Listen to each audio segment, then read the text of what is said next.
Voilà, je vous invite, à ouvrir votre Bible dans l'Épître aux Romains, au chapitre 13.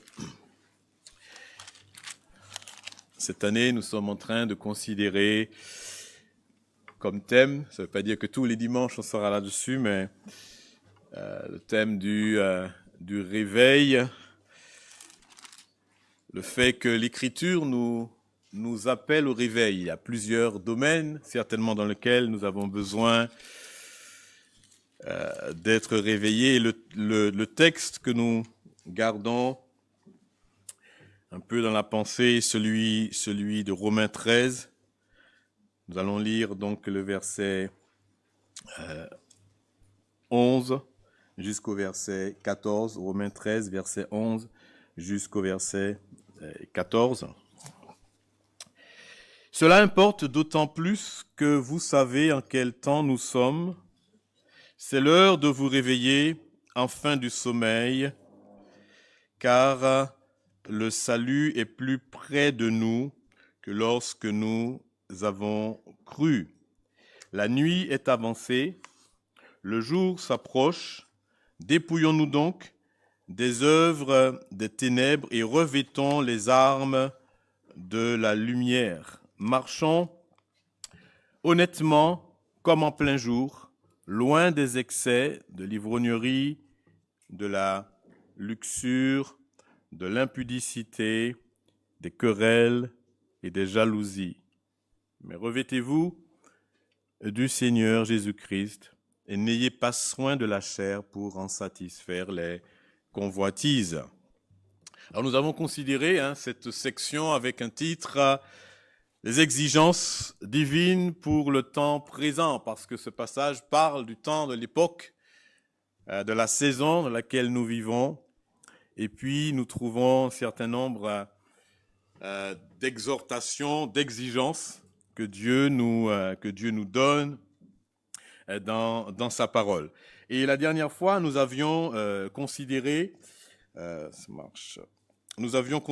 un premier aspect, c'était la compréhension, l'importance, la première exigence, c'était la compréhension de la nature fondamentale, on pourrait dire, du temps présent, de l'instant, de l'époque que nous vivons.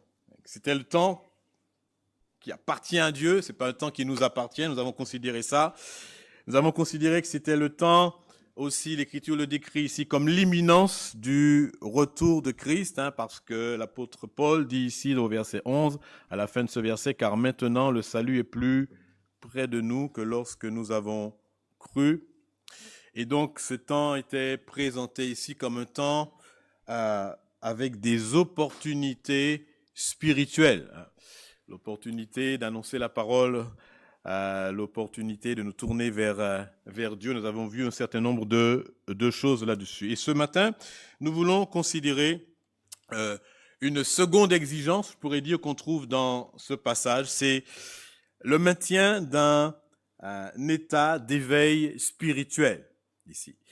Je relis le verset 11, il dit « Car cela importe d'autant plus que vous savez en quel temps nous sommes. C'est l'heure de vous réveiller enfin du sommeil, car maintenant le salut est plus proche de nous que lorsque nous avons cru. » C'est l'heure de vous réveiller du sommeil. La première exigence était que l'on devait avoir une bonne compréhension de la nature du temps présent. La seconde ici, c'est que nous devons maintenir dans ce temps présent un éveil spirituel. C'est l'heure de vous réveiller enfin du sommeil. Le sommeil est une disposition physique, n'est-ce pas, que Dieu a mis dans l'organisme humain. Et l'homme a besoin de dormir.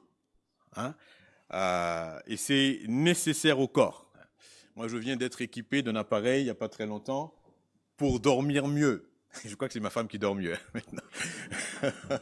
Parce que je fais moins de bruit quand je dors. Mais pourquoi? Parce que c'est réparateur. On a besoin de bien dormir pour que tout l'organisme puisse être renouvelé. Et c'est intéressant de voir que Dieu, la Bible parle de Dieu qui a créé le sommeil. Lui, il ne dort jamais. Il ne dort pas. L'Écriture dit qu'il ne sommeille ni ne dort, psaume 121. Et par 2 fois, il dit qu'il ne sommeillera point. Il ne sommeillera pas. Mais il a créé le sommeil. Il a expérimenté le sommeil, on pourrait dire, dans l'incarnation. Le Seigneur Jésus, il a connu cette caractéristique qui est propre à l'homme. Mais lui, Dieu ne dort jamais. Parfois, on lit certains textes de l'Écriture qui présentent Dieu comme s'il dormait. Dans le psaume 44, par exemple, le psalmiste dit « Réveille-toi, pourquoi dors-tu » Mais quand Dieu ne répond pas, c'est comme si l'homme parfois interprète cela comme un sommeil, mais nous savons que Dieu ne dort pas. L'Écriture, donc le sommeil est quelque chose qui est propre à l'homme, quelque chose qui existait avant même la chute, parce que Adam est tombé Dieu l'a fait tomber dans un profond sommeil. Et donc l'Écriture parle du sommeil comme quelque chose qui est propre à l'homme. Mais en même temps, on voit dans l'Écriture que, le sommeil sert souvent, le sommeil physique sert souvent à imager des réalités de la vie. Par exemple, l'Écriture parle de la mort en évoquant le sommeil. L'apôtre Paul le fait, Jésus le fait quand il dit « Lazare, notre ami, dort et je vais le réveiller ». Alors on sait que Lazare était mort, mais l'apôtre Paul utilise aussi la même image quand il parle dans 1 Thessaloniciens, par exemple, des croyants qui sont décédés. Il parle de ceux qui dorment quelque part. Le sommeil donc est utilisé pour parler de la mort, mais il est aussi utilisé dans l'Écriture comme une image pour parler de la paresse, de la torpeur, de l'apathie, de la léthargie, de l'absence de vitalité, surtout au niveau spirituel. Et c'est cette image que l'apôtre Paul utilise ici. Quand il dit « c'est l'heure de vous réveiller en fin du sommeil ». Il ne parle pas à des gens qui dorment physiquement, mais il parle à des chrétiens et qui, visiblement, sont atteints d'un certain sommeil spirituel.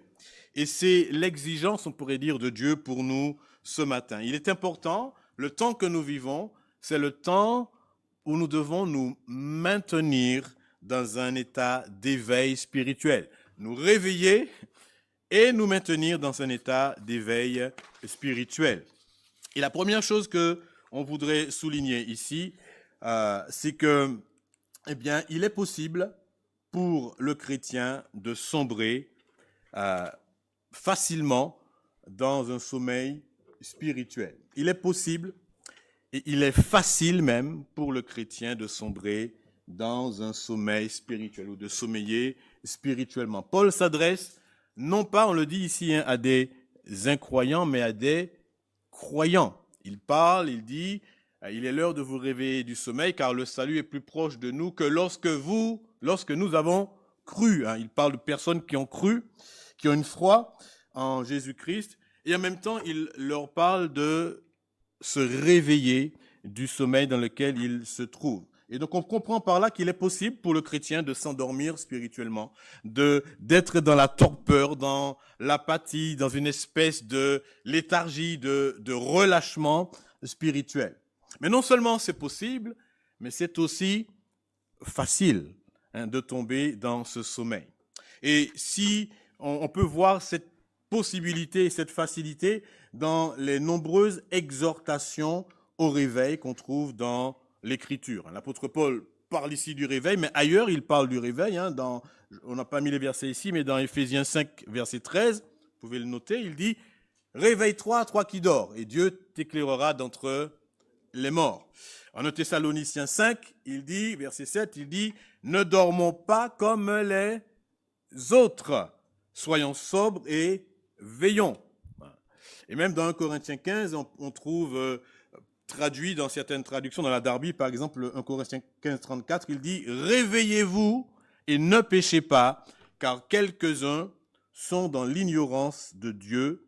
Je le dis à votre honte. » Donc ce sont vraiment des exhortations. L'apôtre Pierre dit la même chose, et quand il parle dans la seconde épître, il dit qu'il écrit il dit, je cherche à vous tenir en éveil, à tenir votre saine intelligence en éveil par des avertissements. Donc c'est un appel quelque part à rester éveillé. Et puis que dire du Seigneur Jésus qui a plusieurs fois, n'est-ce pas, exhorté à veiller. Marc 13, 37, il dit ceci, « Veillez car vous ne savez quand viendra le maître de la maison. » Il dit même, « Craignez qu'il ne vous trouve endormi à son arrivée soudaine. » Et puis il ajoute au verset 37 de Marc 13, « Ce que je vous dis, je le dis à tous, veillez. » Donc c'est fort comme expression. Donc ici, toutes ces exhortations, il y en a d'autres dans l'Ancien Testament, on en trouve aussi, eh bien, montrent qu'il est possible et qu'il est facile, en tout cas, de sombrer dans le sommeil, dans la léthargie spirituelle. Et puis, on peut voir aussi cette facilité, cette possibilité par des exemples dans l'Écriture. L'exemple de Jonas, par exemple, où le sommeil physique même est, on pourrait dire, presque la conséquence du sommeil spirituel. On le voit avec Jonas, on peut le voir avec Samson, qui est endormi et puis dont on coupe les cheveux. On peut le voir avec les disciples que Jésus prend avec lui pour qu'ils puissent l'assister dans ce temps particulier dans le jardin de Gethsémani. Et la Bible dit qu'ils étaient accablés de tristesse et qu'ils se sont endormis. Et le Seigneur Jésus leur dit, mais pourquoi dormez-vous? Levez-vous et priez afin que vous ne tombiez pas en tentation. Et puis aussi, on lit l'Apocalypse et on voit plusieurs exemples d'églises où le Seigneur les exhorte à se réveiller, n'est-ce pas, à retrouver leur premier amour pour l'église d'Éphèse, par exemple. Donc, tout cela montre qu'il est possible et qu'il est facile pour un croyant de sombrer dans le sommeil spirituel. Donc, c'était facile et possible pour les Romains, c'est aussi facile et possible pour nous aujourd'hui. Alors, quelles sont les caractéristiques du sommeil spirituel? Je suis allé dans le bon sens. Voilà. Donc, on pourrait dire aussi, deuxièmement, que le sommeil spirituel, eh bien, il se manifeste de plusieurs manières, de diverses manières, ici.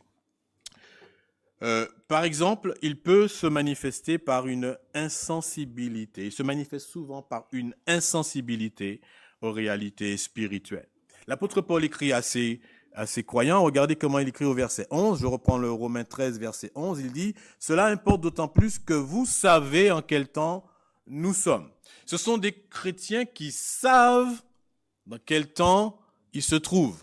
Il ne dit pas que vous avez une méconnaissance à ce propos, mais on sent qu'avec cette connaissance, ils ont certainement une insensibilité à ce temps dans lequel ils se trouvent. Donc les chrétiens ne sont pas ignorants, mais ils peuvent exprimer une certaine insensibilité à ce qu'ils connaissent déjà. Ils sont capables de dire, nous sommes dans les derniers jours, le Seigneur revient bientôt, sa venue est certaine et sera soudaine, mais ils ne font rien ils peuvent ne rien faire de cette réalité. Leur vie n'est pas façonnée par cette réalité. Leurs priorités ne sont pas accordées sur cette réalité spirituelle du temps. Le sommeil consiste en cette insensibilité face à la connaissance de choses que l'on connaît déjà. Et je trouve intéressant quand on lit, par exemple, 1 Thessaloniciens chapitre 5, versets 1 à 2, l'apôtre Paul dit ceci, il parle des temps et des moments aussi dans lesquels on vit.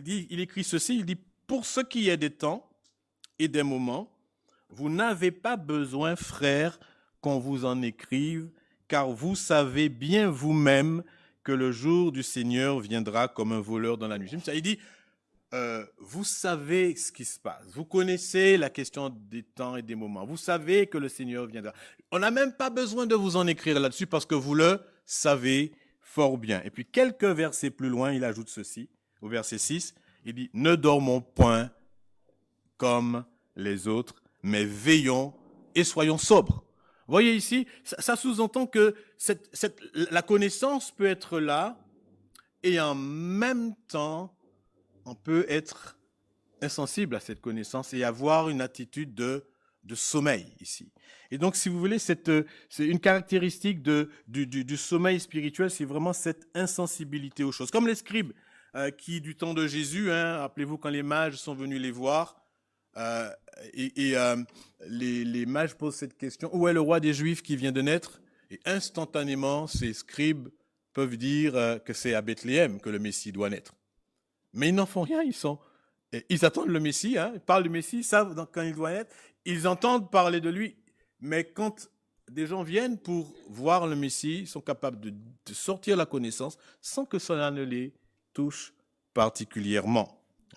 Et cela peut aussi nous arriver. Donc le chrétien qui est endormi se comporte avec une certaine insensibilité. Il est capable de comprendre que le temps est court, que Jésus revient bientôt, qu'il peut mourir dans un instant, mais son insensibilité le prive de tirer les conséquences et de consacrer ce temps, on pourrait dire, à vivre d'une manière adéquate. Ça, c'est une première manière, on pourrait dire, comme caractéristique du sommeil spirituel. Mais une seconde, c'est parfois une espèce de cohabitation qu'il peut y avoir entre une activité extérieure abondante et puis un sommeil évident. C'est-à-dire que ce n'est pas parce que parfois on agit, on fait beaucoup de choses que l'on ne dort pas spirituellement. Le sommeil spirituel peut cohabiter avec une activité extérieure qui est quand même abondante. L'apôtre Paul écrit aux Romains, chapitre 1, verset 8, il parle de leur foi. Regardez ce qu'il dit au chapitre 1, verset 8. Il dit je rends d'abord grâce à mon Dieu, par Jésus-Christ, au sujet de vous tous, de ce que votre foi est renommée dans le monde entier. Il parle de ces croyants comme des personnes dont la foi a une renommée mondiale. Ils sont pas inertes, ils font des choses et leur foi est connue. L'expression de leur foi est connue. Et pourtant, c'est à ces mêmes personnes qu'il écrit qu'il est l'heure de se réveiller enfin du sommeil. C'est à ces personnes qu'il veut encourager, ce sont ces chrétiens, ces frères et sœurs qu'il veut encourager à se réveiller spirituellement. Donc, on peut conclure que la pratique de l'activité, en tout cas, le dynamisme parfois que l'on peut avoir, n'exclut pas le sommeil spirituel. Et je voudrais prendre un exemple avec l'église de Sardes. Regardez en Apocalypse, chapitre 3. Vous savez, ces lettres écrites aux églises. Et au chapitre 3, il est question de l'église de Sardes. Et le Seigneur dit ceci, il dit écrit à l'ange, chapitre 3, verset 1. Apocalypse, chapitre 3, verset 1, il dit écrit à l'ange de l'église de Sardes. Il dit, voici ce que dit celui qui a les 7 esprits de Dieu, les 7 étoiles. Je connais tes œuvres, je sais que tu passes pour être vivant et tu es mort. Sois vigilant et affermis le reste qui est près de mourir, car je n'ai pas trouvé tes œuvres parfaites devant mon Dieu. Rappelle-toi comment tu as reçu, entendu et garde et repens-toi. Si tu ne veilles pas, je viendrai comme un voleur et tu ne sauras pas à quelle heure je viendrai sur toi. Mais je vais vous lire le verset dans la traduction Parole de vie. Il dit ainsi, il dit, voici ce que je déclare, celui qui a les 7 esprits de Dieu, les 7 étoiles. Je connais ton activité. Je sais que tu as la réputation d'être vivant alors que tu es mort. Réveille-toi, affermis ce que tu as encore avant que cela ne vienne mourir complètement. Et donc là, on voit nettement que cette église n'était pas sans activité. Il y a une activité certaine. Et même, vue de l'extérieur, cette activité a forgé une réputation à cette église. Parce qu'il dit, tu as la réputation d'être vivant. Et la réputation qu'elle avait, c'était d'être une église éveillée. Hein? Elle est active, elle est dynamique. Mais Dieu dit, celui dont il est dit qu'il a les yeux dans Apocalypse 1, verset 14, comme des flammes de feu, il dit, alors qu'extérieurement, la réputation de ta vivacité est évoquée, moi, ce que je vois, c'est que tu es mort. C'est que tu es en sommeil. Et donc, ce n'est pas oui, ici, ce que je dis, c'est que l'activité extérieure même abondante peut cohabiter avec une certaine somnolence, une certaine torpeur spirituelle. Et Dieu le souligne ici très, très clairement. Il dit, tu as la réputation d'être vivant, mais pour moi, tu es mort. Les hommes peuvent applaudir la vie là où le Seigneur applaudit, là où le Seigneur dénonce plutôt la mort. Les hommes peuvent louer le réveil, la vivacité, là où Dieu voit le sommeil. Et donc, on peut vivre en somnambule spirituel. Vous savez, les somnambules, j'ai lu qu'ils sont capables de faire des choses, c'est une phase de sommeil profond apparemment, où ils sont capables de se lever et de faire des choses qu'ils n'oseraient même pas faire s'ils étaient réveillés. D'accord. Mais ils sont en même temps, donc c'est une activité qui peut être assez particulière, mais ils sont en même temps endormis, profondément endormis, à tel point que quand ils se réveillent le lendemain, eh bien, ils savent même pas ce qui s'est passé. Hein. Donc, j'ai même entendu qu'il y a un somnambule qui a fait une opération bancaire. Hein. Donc, et ça arrive des fois. Donc, vous imaginez, eh bien, une activité en plein sommeil. Eh bien, il semble dans ce qu'on lit ici que ces choses peuvent même arriver parfois. Hein, en tant que croyant, on peut être dynamique, actif, faire beaucoup de choses et en même temps, d'une certaine manière, être dans une certaine froideur vis-à-vis de Dieu, comme l'église d'Éphèse, hein, qui avait des œuvres remarquables, mais à qui Dieu dit, ton amour s'est refroidi, hein, tu as abandonné ton premier amour. Et donc, on peut aussi être dans le sommeil spirituel peut se manifester par cette cohabitation assez étrange entre l'absence de ferveur, je vais dire, et puis le dynamisme des activités. Et en Romains 12, 11, l'apôtre Paul dit qu'il faut servir le Seigneur avec un esprit vivant. Soyez fervents d'esprit et servez le Seigneur. Hein. Donc avoir cette chaleur, ce cœur pour servir le Seigneur. Une troisième manière ici, on pourrait souligner, c'est parfois l'indulgence croissante à l'égard du péché. Quand on accepte les choses, quand ce qui nous choquait avant ne nous choque plus maintenant, eh bien, quand on commence à dire, ben, c'est comme ça dans le monde, la vie, vous savez, ça a évolué, les gens, ils font comme cela maintenant. Et puis, quand on ne condamne plus les choses, eh bien, on commence à être indulgent, à être tolérant.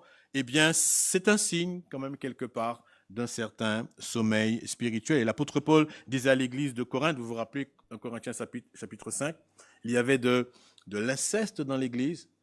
Et l'apôtre Paul dit, je ne comprends pas que vous n'ayez pas jugé ces choses. Ils étaient endormis sur cette réalité. Il dit, moi, j'ai déjà jugé. Vous auriez dû juger cela. Ok. Mais certainement, peut-être, des gens peuvent dire, bon, que voulez-vous, c'est comme ça, l'homme, il est pécheur après tout. Parfois, on avance même l'amour, hein, pour ne pas dire les choses, et on présente parfois l'amour comme la raison pour laquelle, eh bien, dans certains lieux, en tout cas, on ne discipline pas. Mais on voit ici que ce qui est important, ce que l'apôtre Paul dit dans 1 Corinthiens 5, ce qui est important, c'est que le croyant ne doit pas être endormi sur ces choses. Hein. Il doit être éveillé. Et que être indulgent à l'égard du péché, c'est un signe de somnolence spirituelle. Une autre manière aussi, c'est la négligence des moyens de grâce. Le sommeil spirituel se traduit souvent par le fait que, eh bien, on abandonne petit à petit la parole de Dieu, ou la prière, ou les ordonnances. On a parlé ce matin du baptême, le fait d'être baptisé, ou même de la communion de l'Église ici. Hein. on abandonne la lecture de la parole, sa méditation, son exposition. Il y a dans l'Ancien Testament un texte qui est extrêmement intéressant à ce propos, dans le réveil dans le livre de Néhémie, hein, il est question d'un grand réveil sous Esdras. Et ce qui est assez comment je veux dire, intéressant de voir ici dans ce passage, dans Néhémie chapitre 8, donc on n'a pas le temps de le lire, mais c'est la place dans ce réveil, la place centrale que reprend l'Écriture, la loi de Dieu. Et la Bible dit que Esdras fait chercher la loi de Dieu et puis se met à lire la loi de Dieu. Depuis le matin jusqu'au soir, tous ceux qui étaient en âge d'écouter la parole de Dieu sont rassemblés. Et on voit que la parole de Dieu retrouve une place centrale. La prière retrouve une place centrale, même dans le même livre. Quelques versets plus loin, on voit aussi les confessions et la prière qui retrouvent sa place. Et donc, ce sont des choses qui sont importantes. Et donc, quand on regarde, si on veut regarder à nous de nos jours, eh bien, on mesure, on pourrait dire, hein, la somnolence spirituelle par l'abandon que l'on a petit à petit des moyens que Dieu nous donne pour grandir dans la connaissance et dans la grâce. La lecture de la parole, la prière personnelle, mais aussi la prière communautaire, hein, la communion de l'Église. On abandonne de plus en plus la communion de l'Église. Hein. Ça passe à la trappe. On trouve d'autres choses qui sont peut-être parfois à certains moments plus importantes. Toutes ces choses sont des petites manifestations d'une somnolence spirituelle qui peut conduire parfois à un profond sommeil spirituel. Et puis, une autre chose encore qu'on pourrait rajouter, eh bien, c'est parfois la recherche excessive du confort. Jésus disait, prenez garde à vous-même, de crainte que vos cœurs ne s'apesantissent par les excès du manger et du boire et par le souci de la vie, et que ce jour ne vienne à l'improviste. Et donc, on comprend parfois qu'il est important, n'est-ce pas, de chercher de pouvoir manger, de pouvoir habiter, de pouvoir avoir quelque chose, mais la recherche excessive de ces choses, hein, Jésus parle des excès du manger et du boire, eh bien, sont souvent la manifestation d'une âme qui est endormie. Donc, il est important pour nous de considérer ces choses ici. Troisièmement, ce que je voudrais considérer ici ce matin, ce sont les dangers du sommeil spirituel. Quels sont les dangers? Il peut se manifester de plusieurs manières, mais quels sont les dangers? Je vais retenir peut-être 2 ou 3 choses simplement. Premièrement, le sommeil spirituel nous prive de la jouissance de bénédiction. Le sommeil spirituel peut priver de la jouissance de bénédiction. L'apôtre Paul veut que ses lecteurs jouissent de tout ce qu'il vient de dire.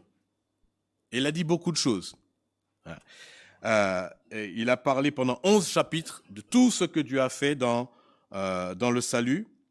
Et il veut que ses lecteurs jouissent de cela, qu'ils puissent servir aussi à partir du chapitre 12. Il parle de toute l'éthique, de tout le comportement que doit avoir le chrétien. Il veut qu'ils puissent se conduire d'une manière juste aussi, en regard de ce que Christ a fait. Mais en même temps, il se rend compte que tout cela, on peut passer à côté. On peut ne pas jouir de ces choses simplement parce que l'on est dans un sommeil spirituel. Il aurait pu dire, quand je lis l'Épître aux Romains, je dis, l'apôtre Paul aurait pu dire, l'évangile, c'est la puissance de Dieu pour le salut de quiconque croit. Et puis, il aurait pu dire aussi, il n'y a donc maintenant plus de condamnation pour ceux qui sont en Jésus-Christ, et puis passer à l'aspect pratique. Et on se demande pourquoi développer toutes ces choses qu'il développe pendant 11 chapitres on pourrait dire sur les détails qu'il donne sur la manière par laquelle on est sauvé. Et puis il termine au chapitre 11, et vous vous rappelez avec cette exclamation où il dit « Ô profondeur de la richesse, de la sagesse et de la science de Dieu ». Il est émerveillé. On sent que son âme éclate et il voudrait que ses lecteurs expérimentent la même chose. Mais il semble dire qu'il est impossible de jouir de cette bénédiction-là, que procure la connaissance de ce que Dieu a fait pour nous si on est endormi. Et parfois, on peut agir comme si tout ce qui m'intéresse, c'est de savoir que je suis sauvé. Hein? On va en Normandie de temps en temps avec mon épouse et et on aime bien visiter les sites du débarquement, etc., voir l'histoire, lire quelques lettres. La dernière fois, on est tombé sur une lettre d'un jeune de 20 ans qui a envoyé des États-Unis et qui écrit à ses parents, qui dit, je ne sais pas si je vais vous revoir, mais il parlait d'une situation qui était désastreuse, hein, qui était désastreuse. Mais je me suis dit, imaginez que en tant que Français, on dise, moi, tout ça, ça ne m'intéresse pas. Ce qui m'intéresse, c'est de savoir qu'on a été sauvé. C'est bon, le reste, je n'ai pas besoin de savoir. Bien, on dirait que cette personne, elle manque de reconnaissance, n'est-ce pas? Parce qu'elle ne s'intéresse pas à comment, à qui, quelles sont les personnes, qu'est-ce qu'elles ont écrit, qu'est-ce qu'elles ont pu vivre. On a envie de savoir un peu plus que simplement le fait qu'on a été sauvé. C'est un peu ce que l'apôtre Paul dit ici, hein. C'est un peu son sentiment. Il dit, il y a plus à savoir que vous êtes simplement sauvé. Ou juste que l'évangile, c'est la puissance de Dieu. Ça, c'est une chose, mais après, il faut le développer pour savoir en quoi c'est la puissance de Dieu. Et le croyant a besoin de connaître ces choses. Ça me fait penser à l'Épître aux Hébreux, lorsque l'auteur, au chapitre 5, il décrit la sacrificature de Christ, et puis il arrive, à un moment donné, il commence à parler que Christ est le souverain sacrificateur, selon l'ordre de Melchisédek, et puis il s'arrête subitement, et puis il dit, j'ai beaucoup de choses à vous dire là-dessus, mais vous êtes devenus lents à comprendre. Et le mot lent, c'est paresseux, c'est apathique, relâché, endormi. Il dit, il y a plus, et dans l'évangile, à chaque fois on trouve, il y a plus. Jésus a dit, j'ai beaucoup de choses à vous dire, mais vous ne pouvez pas les supporter maintenant. Il y a toujours beaucoup de choses. L'évangile est grand, hein. L'évangile est grandiose, hein. Le frère lui disait ce matin, c'est un monde, hein. Et il y a beaucoup de choses à savoir. Il y a beaucoup de joie, beaucoup de bénédictions à tirer de tout ce que l'Écriture nous révèle concernant l'Évangile. Mais si on est endormi, on ne peut pas recevoir ces choses-là. Donc le danger du sommeil spirituel, c'est quelque part de nous priver de l'ensemble des bénédictions que Dieu voudrait nous faire goûter en nous révélant sa parole aussi. Et puis, un autre danger, on pourrait dire ici, c'est de l'âme endormie, du chrétien endormi, c'est vraiment la vulnérabilité aux attaques du diable. Quand on est endormi, on devient vulnérable. Hein? Si un homme dort, vous pouvez faire ce que vous voulez. Hein? Il est vulnérable, il ne va pas se défendre. Eh bien, spirituellement, quand on dort, on est vulnérable. L'âme endormie, c'est une cible facile pour le diable. Dans Matthieu chapitre 13, vous vous rappelez que Jésus raconte l'histoire du bon grain et de l'ivraie. Et puis, il souligne cette vérité que, eh bien, pendant que les serviteurs de propriétaires du champ dormaient, les ennemis sont venus et ils ont semé de l'ivraie dans le champ. Mais il souligne qu'ils l'ont fait pendant qu'ils dormaient. Quand on dort, c'est un moment privilégié pour l'ennemi. Spirituellement, quand on dort spirituellement, privilégié pour l'ennemi pour attaquer. Dans le livre de Juges, hein, on a dit tout à l'heure, on a évoqué juste le nom de Samson, mais dans le livre des Juges, eh bien, il est question de Samson, n'est-ce pas, qui était consacré à Dieu, qui avait une force extraordinaire. Et puis vous vous rappelez de son jeu avec Dalila où elle essaye de savoir quel est le secret de cette force, et puis il dit une chose, et puis il dit une autre, etc. Et puis à un moment donné, il ouvre son cœur, et puis il dit, voilà, le rasoir n'est jamais passé sur ma tête. Si le rasoir passe sur ma tête, eh bien, je perdrai ma force instantanément. Et c'est intéressant parce que Dalila n'appelle pas des gens, puis dit, venez, tenez-le, rasez-lui la tête. Non, qu'est-ce qu'elle fait? Elle l'endort sur ses genoux. Et une fois qu'il est endormi, elle appelle des gens qui viennent et qui lui rasent la tête. Vous voyez, je trouve que c'est une belle illustration de cette fragilité, de cette vulnérabilité spirituelle que l'on a lorsque l'on est endormi aussi spirituellement. Le diable saisit ces occasions où on est endormi pour semer de la zizanie, semer l'ivraie, C'est le mot qui a donné, le mot ivraie, c'est le mot qui a donné zizanie, hein, après. C'est le même. Donc, semer de l'ivraie, ou pour venir, je sais pas comment, détruire peut-être la consécration, comme on le voit ici pour Samson. Donc, c'est important d'être, comment je vais dire ici, sensible à cela, hein, que notre sommeil spirituel nous rend vulnérables aussi spirituellement.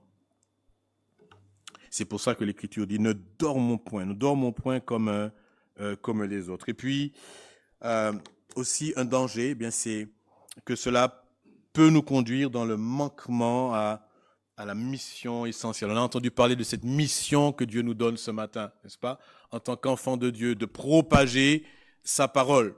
Mais quand on est endormi, eh bien, on ne peut pas accomplir, on passe à côté de la mission essentielle que Dieu nous donne, de porter sa parole. Jonas est quelqu'un à qui Dieu avait confié une mission.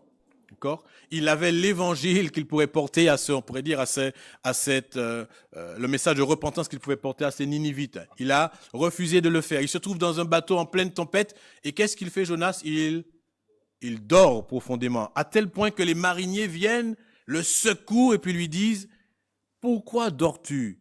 Réveille-toi et invoque ton Dieu. Peut-être qu'il nous sauvera. » Et parfois, quand on est spirituellement endormi, on est un peu comme cela. On a en tant qu'enfant de Dieu, parce qu'on a la connaissance, on a ce qu'il faut au monde qui souffre autour de nous. Mais parce qu'on est dans une apathie, parce qu'on est replié sur nous-mêmes, parce qu'on est un peu éteint, bien, on passe à côté des occasions que nous avons de partager la parole à d'autres, de porter au monde la solution à leurs problèmes. Un peu comme Jonas dans le fond de ce bateau. Et Galates 6,10 dit « Ne nous lassons pas de faire le bien, car nous moissonnerons au temps convenable, si nous ne nous relâchons pas. » Vous voyez encore ici, si nous ne sommes pas en sommeil, si nous ne sommes pas léthargiques. Ainsi donc, pendant que nous en avons l'occasion, et le mot occasion ici, c'est le même mot qui est traduit ici dans notre texte par le temps, c'est l'heure, c'est le temps, c'est la même expression, le même mot ici. Et pendant que nous en avons l'occasion, pendant que nous sommes dans cette période que nous vivons, eh bien, pratiquons le bien envers tous et surtout envers les frères en la foi. Mais le texte suggère que si nous nous relâchons, nous allons passer à côté de cette mission qui nous est confiée de faire le bien envers tous et principalement aussi envers les autres. Et puis, je termine donc ici. Je pense que j'ai sauté très vite, c'est pas grave en tout cas. Je vais revenir. Non, j'avais pas mis d'animation, mais c'est pas grave. Quatrièmement ici, on voit dans ce passage l'urgence donc du réveil spirituel. Le texte dit, c'est l'heure de vous réveiller. C'est d'abord une urgence qui est exprimée ici. L'apôtre Paul ne dit pas, vous devriez, je vous conseille de vous réveiller. Il dit, c'est l'heure maintenant de vous réveiller. Aujourd'hui, nous avons des réveils où on peut pousser, n'est-ce pas ? On sort la main de dessous le drap et puis on appuie et après ça va ressonner dans 10 minutes. Puis encore dans 10 minutes. Et souvent, on se dit, allez, encore 5 minutes. Quand on pense à la chaleur du lit, parfois, et puis au froid qu'il fait dehors, on n'a pas envie de sortir. Et on repousse le réveil. Et ça vous est peut-être déjà arrivé, je ne sais pas, en tout cas, moi, ça m'est arrivé une fois. C'est la seule fois de ma vie. Mais une fois où je me suis réveillé, quand j'ai regardé l'heure, c'était l'heure où je devais être à la gare du Nord. Et c'était le branle-bas de combat. Hein. On saute du lit, on saute le petit déjeuner aussi. Hein. On fait tous les rituels qui sont pas importants, qu'on juge pas importants, on les laisse tomber.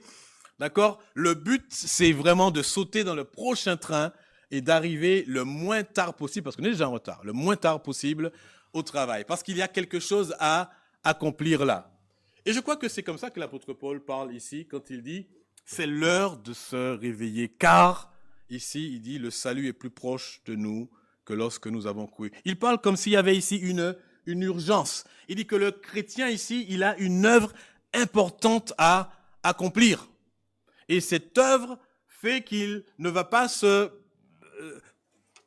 perdre du temps à regarder si le lit est chaud, s'il fait froid dehors, etc. Ça n'a plus aucune importance. Ce qui a de l'importance, c'est l'œuvre que Dieu lui donne à accomplir. À un moment donné de l'histoire du peuple d'Israël, eh bien, je reviens encore dans Néhémie, eh bien, il y avait des opposants qui viennent voir Néhémie pour lui dire « Écoute, quitte ton travail, viens nous voir, on va avoir une discussion ensemble, etc. » Mais ils voulaient éloigner Néhémie du travail qu'il avait à faire. Ils voulaient décourager Néhémie. Enfin, ils voulaient l'endormir. Ils voulaient l'endormir. Vous savez ce que Néhémie a répondu? Je note ici Néhémie 6, verset 3. Il dit « Je leur envoyais des messagers avec cette réponse. J'ai un grand ouvrage à exécuter. Je ne puis descendre. Le travail serait interrompu pendant que je le quitterai pour aller vers vous. » Il était conscient de la grandeur de l'œuvre qu'il avait à accomplir. Et en tant qu'enfant de Dieu, nous devons être aussi, quoique le frère nous l'a dit ce matin, Carlos nous l'a dit, nous devons être conscients de cette œuvre que Dieu nous confie, du fait qu'il nous appelle à œuvrer, à partager sa parole, à faire des disciples. Ce sont des choses qui sont de grandes choses que Dieu nous confie. Et si nous ne sommes pas conscients de cela, eh bien, nous allons nous endormir. Et donc, il est urgent d'être réveillé, urgent d'être éveillé parce que le chrétien a une grande œuvre à accomplir. Et puis aussi, dernièrement, je veux le dire ainsi, parce que, eh bien, le temps presse. Le temps presse. Quand on se réveille en catastrophe parce qu'on devait être à la gare du Nord, alors on est dans le lit, on sent que le temps presse. On n'a pas le temps pour des choses qui sont secondaires. Et l'enfant de Dieu doit vivre avec cette conscience-là, parce que l'apôtre Paul, il dit, c'est l'heure de vous réveiller parce que le salut est plus proche de nous que lorsque nous avons cru. C'est comme s'il dit, le temps presse. On n'a que ce temps que nous sommes en train de vivre pour accomplir ce que Dieu nous demande d'accomplir. On n'en aura pas d'autre. Et donc nous sommes dans une période où le temps presse et nous avons besoin de considérer cela avec sérieux, d'être vigilants, de prier pour que Dieu nous rende encore plus éveillés. Peut-être que nous ne dormons pas, mais nous avons besoin d'être encore plus éveillés. D'être attentifs peut-être aux pièges qui pourraient survenir pour que nous nous endormions. Et demander au Seigneur la grâce de pouvoir être utile, être efficace dans ce temps qu'il nous donne de vivre. Alors bien sûr, l'apôtre Paul s'adresse à des chrétiens ici avec amour, on pourrait dire c'est un cri d'amour ici. Il ne fait pas de reproche particulier, mais c'est un cri d'amour, mais aussi un cri d'alarme qu'il lance aux croyants. Mais ce n'est pas parce que l'on n'est pas croyant que cela ne nous concerne pas ici aussi. Et je voudrais terminer en disant ceci, que ces exhortations, bien que destinées aussi à des croyants en premier lieu, eh bien, sont aussi destinées à des incroyants. Et je vais vous lire juste ce que disait Spurgeon à ce propos, sur ce texte. Il parlait du fait de le décontextualiser, c'est-à-dire, parce que c'est vrai qu'il s'adresse principalement à des croyants, mais il dit ceci, il dit « Si je décontextualisais le texte et l'appliquais aussi aux non-croyants, quel coup de massue ce serait ?» Il dit « Dois-je lire le texte comme s'il s'adressait aux non-croyants ?» Alors, il dit aux chrétiens « Mais maintenant, votre salut est plus proche qu'au moment où vous avez cru. » Mais aux non-convertis, dois-je lire ce texte s'il vous était adressé ? Il dit, voici comment il l'aurait lu. Il est grand temps de sortir de votre torpeur, car maintenant, votre damnation est plus proche qu'au moment où vous avez entendu l'Évangile pour la première fois et que vous l'avez rejeté. Prenez garde, que Dieu vous accorde la grâce de prendre garde et de croire en Christ. Et c'est important. Nous, en tant que chrétiens, nous sommes appelés à prendre garde, à ne pas tomber dans le sommeil. Jésus dit, craignez d'être trouvé endormi quand le Maître reviendra soudainement. Mais si vous n'avez pas encore mis votre confiance dans le Seigneur Jésus-Christ, que vous êtes là aujourd'hui, ce matin, prier que Dieu vous accorde la grâce, comme il est dit ici, de prendre garde et de croire en Jésus-Christ. Parce que si tel n'est pas le cas, eh bien, la damnation n'est plus proche de vous que lorsque vous avez rejeté l'Évangile pour la première fois. Aujourd'hui, encore un jour de grâce. C'est un appel d'amour qu'il y a ici, c'est un appel de grâce que le Seigneur nous fait, que nous puissions le considérer avec sérieux et prier que Dieu nous aide à vivre ce temps comme il veut que nous le vivions. C'est l'heure de nous réveiller enfin du sommeil, car le salut est plus proche de nous que lorsque nous avons cru. Prions. Seigneur Jésus, nous te remercions encore pour ta parole et nous te demandons que tu révèles encore plus clairement par ton esprit à nos cœurs les vérités, les exhortations de ta parole. Nous avons besoin de reconnaître où peut-être nous nous endormons, où nous nous laissons aller, où nous avons baissé la garde, où nous avons offert les occasions à l'ennemi. Et nous te prions de nous pardonner, de nous relever dans ta grâce. Tu es celui qui veut nous relever, nous restaurer. Et nous te prions afin que tu agisses de cette manière pour chacun de nous. Seigneur, nous sommes faibles, nous le savons, nous avons besoin de veiller, besoin de prier pour ne pas tomber en tentation. Mais donne-nous d'écarter ce qui peut être un piège pour nous dans nos vies de tous les jours, ce qui peut nous écarter de toi. Que par ta puissance et par ta grâce, tu agisses dans nos cœurs pour sauver et pour restaurer à la gloire de ton nom. Amen.